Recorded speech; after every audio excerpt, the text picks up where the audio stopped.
Konnichiwa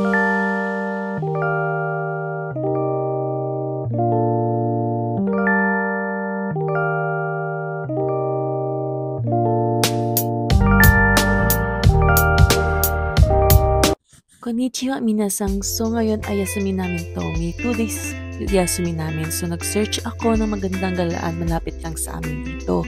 So may na-discover ako na isang planetarium, yung Konica Minolta Planetarium.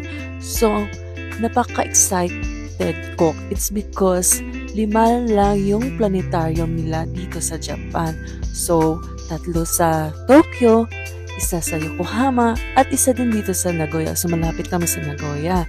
So we're very excited guys na makapunta dito. At we feel excited and lucky. So, nandito na kami. And before pala niyan, ay kumain na lang kami ng lunch. It's because anong oras na. And ito yung mga schedule nila ngayong araw. At may mga schedule din sila every day or every month na iba't ibang topics. Kitang-kita nga sa mukha namin ito na napaka-excited namin. Diyan ko pa yung time. So, mag-alas 2 na. So, pwede kami mag-2:30 songs for the planetarium. So, kumuha din pala kami ng pamphlets para syempre may guide tayo. And yan, tingin-tingin muna kami.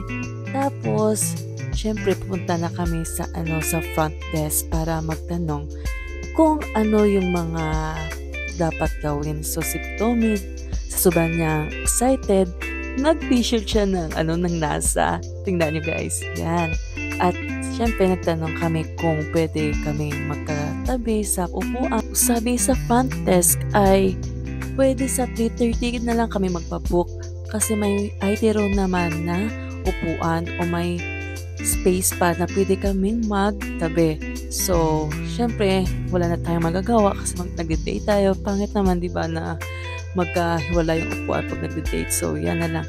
Tapos, diniscuss din pala sa amin ang mga rules. So, bawal mag-picture, bawal din lumabas, tapos bawal kumain sa loob, at bawal mag-toilet. Pa-reserve na kami ng ticket for 3:30. And dinidiscuss na nga yung rules at mga regulations ng front desk. So, dahil may 1:30 pa kami na time, so naglibot-libot muna kami dito sa labas ng planetarium. Yan, may mga binibenta silang mga hand gel, soap, perfume, teas, cola, at iba't iba pang mga magagandang design ng mga products. So, enjoy na lang yung mga mata ninyo guys. Napaka-excited talaga namin. At kahit nasa labas ka pa lang, parang matutuwa ka na kasi ang daming mga produkto at ang ganda ng mga lights dito. Pwede ka na mag-pictures, mag-video, kahit sa labas lang. Kasi syempre bawal naman sa loob, diba?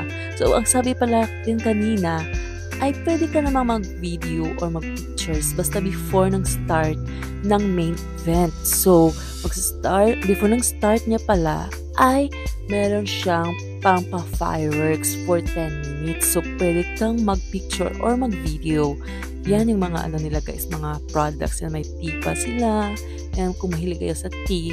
At tapos yung mga aroma nila ay parang mga earth, mga herbs, ganon.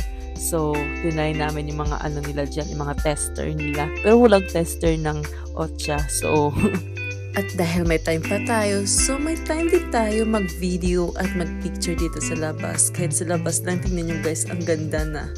Yan. Tapos, punta tayo dito sa kabilang side. Yan. Ang ganda ng design nila, pang books, parang siyang nasa Harry Potter, ganon. Yan, pagbuksan nyo ang books, may makikita kayo mga iba't ibang products nila. Katulad din kanina sa table. Same lang din yung products na nakabilandra dyan or nakadisplay dyan sa books. Ang ganda lang kasi feeling mo na sa fantasy world ka, ganun. Alam nyo guys, napaka-excited na talaga namin na maka-witness kung ano nga ba yung nasa loob sa Konica Minolta. Ito pala guys, yung Aurora seats. So, sabi sa nabasa kong pamphlets, ito ay for 1 or 2 people aged 6 and over, 4,200 per seat daw. So, yung kinuha namin ay yung regular setting lang, yung 1,600 for adults and 1,000 for children age 4 and over. So, yung access niya ay 6-minute walk from Kamijima Station on the Higashiyama Line. So, nakikita niyo naman dyan sa pamphlet. And ito na nga, nasa labas pa kami guys, naghihintay, napakatagal pa guys. So, sabihin ko pala ay 40 minutes pala yung event sa loob. So, 3 story siya. And sa intro, syempre may fireworks. At pag-start talaga ng main event ay papakita yung origin ng Earth, ng galaxy, Milky Way, etc. Napaisip nga ako na ang buhay talaga natin ay napaka-misteryoso at ang mundo na ginagalawan natin ay sadyang napaka-misteryoso. So kung mahilig talaga kayo sa mga planets, para talaga sa inyo ito. So first time ko nga nalaman na meron palang early Earth. So hindi lang siya pang entertainment guys, pang dagdag kaalaman din sa ating lahat. Pwede siya sa mga bata at sa matanda. So meron din dinidiscuss yung mga North Star, ganon. As in guys, ang dami niyong malalaman na akala niyo madami na kayong alam dito sa mundo, pero as in guys, itry ninyo pumunta dito sa Minolta. Masya-shock kayo. Katulad ko, super shock nga ako as in. Tapos, mayroon pala tayong ditong code, QR code. So, isa-stamp natin yan mamaya pag enter natin. So, yan, isa-stamp na natin. Pwede din pala kayo magpa-reserve online. Yan, magbayad lang kayo through credit card. Pag-enter nyo pa lang, parang ang ganda na talaga ng view dito guys, yung lighting nila. So, LED lights pala nila ay sponsored by Dynavision. Yan. So, eto na. Pag-enter namin, na-amaze talaga kami guys. Tingnan naman, diba? Napakaganda. Yan yung yung Aurora seats na sinabi ko kanina. Yan, ang ganda ng mga fireworks dito. Na-amaze talaga ako. So, continue ko na pagkukwento kanina. So, 3 yung stories. Tapos, may mga songs. Hindi lang Nihongo yung songs, kundi may English din. So, parang kung emotional kang tao, maiiyak ka talaga. Katulad ko, naiyak lang nga ako Pero, beware lang guys sa mga sensitive sa lights at sa mga flickering lights. It's because matitrigger talaga yung mata ninyo. So, kung sensitive kayo sa lights, pwede din kayo tumingin sa gilid. Nga pala, yung upuan pala, pwede mo ma-adjust na parang mapahiga ka. So, mas advisable talaga na parang hihiga ka para makita mo talaga buong-buo yung sa ceiling, sa taas na parang totoo talaga. Tapos yung experience guys na akala mo nasa loob ka ng spaceship, na akala mo astronauts ka. Tapos pag feeling mo gumagalaw ka pero hindi ka naman gumagalaw, pero yung 3D lang na views yung gumagalaw. So yan, sobrang enjoy talaga guys. So para sa akin yung ma-rate ko dito ay 8/10 siguro. It's because first time ko naman pumunta sa isang planetarium, baka maling mas maganda pa, diba?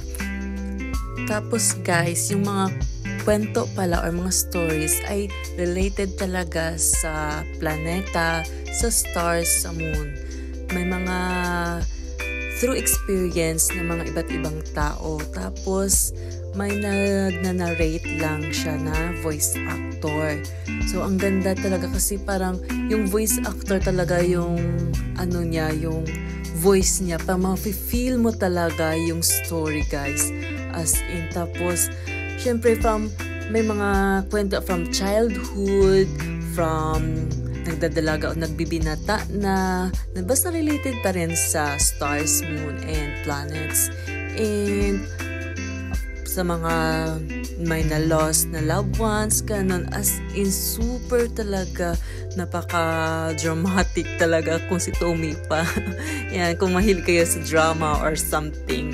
Tapos, bukod pa dyan, syempre mag-discuss din sila about sa mga facts about sa stars, planets, galaxy, Milky Way, lahat. As in, pang feel mo na nandun ka din sa kwento na yon, nandyan ka sa mga planets na yan, tapos ganyan.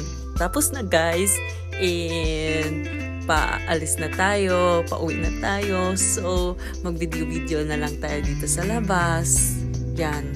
Ang daming tao guys kasi punuan talaga. So, advisable talaga na kung hindi kayo nakapag-online reservation, ay magpunta kayo ng maaga dito para makapareserve kayo ng maaga kasi super punuan talaga guys. Ito yung mga mga voice actors. Yan. So kung malapit lang kayo sa Kunikami Minolta, mag-experience na kayo guys pumunta dito as in di kayo talaga magsisi.